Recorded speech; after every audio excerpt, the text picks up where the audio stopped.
امریکی صدر Donald Trump نے یہ اعلان تو کر دیا کہ آئندہ ہفتے ممکنہ طور پر ایران کے ساتھ ڈیل یا پھر MOU پر سائن کیے جا سکتے ہیں، لیکن لگتا یہ ہے کہ اب ڈونلڈ ٹرمپ کی بس ہو چکی ہے۔ یہاں تک کہ ایران نے بھی اب یہ گیس کر لیا ہے اور ایران کی جانب سے اسرائیل کے لبنان پر کیے جانے والوں کے حملوں کی دھمکی کو ایران نے ریڈ کرتے ہوئے کویت پر جو حالیہ اٹیک کیا ہے، اس کے بعد اب گراؤنڈ کی صورتحال یکسر تبدیل ہوتی دکھائی دے رہی ہے۔ سوشل میڈیا پر کویت کے انٹرنیشنل ایئرپورٹ کے وہ مناظر گردش کر رہے ہیں جس میں دیکھا جا سکتا ہے کہ کویت انٹرنیشنل ایئرپورٹ پر کیے جانے والے حملے کے بعد وہاں دھوئیں کے بادل اٹھ رہے ہیں، اور جبکہ اس بلڈنگ کے اندر کے مناظر کو دیکھا جائے تو پتہ یہ چلتا ہے کہ مکمل طور پر یہ بلڈنگ تباہ ہو چکی ہے، جس میں کچھ سویلینز کے زخمی ہونے کی خبریں بھی گردش کر رہی ہیں۔ سوال یہ ہے کہ کیا مسلسل مشرق وسطیٰ اور ان ممالک کو ایک چپکلش کی صورتحال کا سامنا کرنا پڑے گا یا پھر یہ بزنس مکمل کیا جائے گا؟ یعنی جو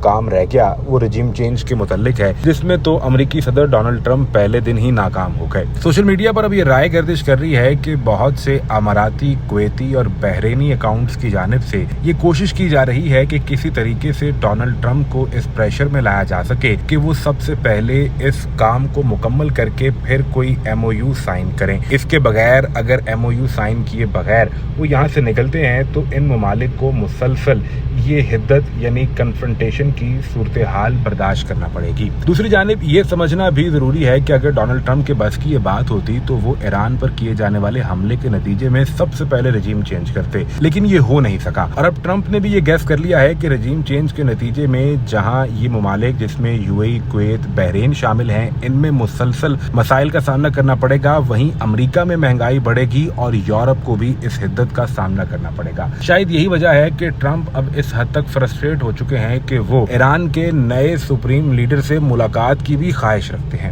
سوال یہ پیدا ہوتا ہے کہ اگر ٹرمپ ایران کے نئے سپریم لیڈر سے ملنا چاہتے ہیں تو ایسا تو نہیں کہ وہ امریکہ آ جائیں گے۔ کیا ٹرمپ ایران جا سکتے ہیں اور کیا ایران یہ قبول کرے گا؟ یہ ایک ایسی بساط بچ چکی ہے جس میں امریکی صدر ڈونلڈ ٹرمپ جتنا آگے جا رہے ہیں لگتا یہ ہے کہ وہ حالات کے چنگل میں اتنا پھنستے چلے جا رہے ہیں۔ ایران نے یہ ریڈ کر لیا کہ اس موقع پر جب ٹرمپ کی اسرائیلی وزیراعظم نیتن یاہو سے بھی ایک فون کال ہوتی ہے اور یہ فون کال انتہائی غصے سے بھری ہوتی ہے، تو ایران کو اندازہ ہو گیا کہ یہ وہ ٹائم ہے جہاں وہ امریکی صدر ڈونلڈ ٹرمپ کے صبر کا تھوڑا مزید امتحان لے کر اپنی مرضی کے نتائج حاصل کر سکتا ہے۔ لیکن کیا ایران کا یہ سٹروک اسے فائدہ دے گا؟ آنے والے چند دن اور ممکنہ طور پر ایک ہفتے میں اس بارے میں کچھ حقائق اور صورتحال واضح ہونے لگے گی۔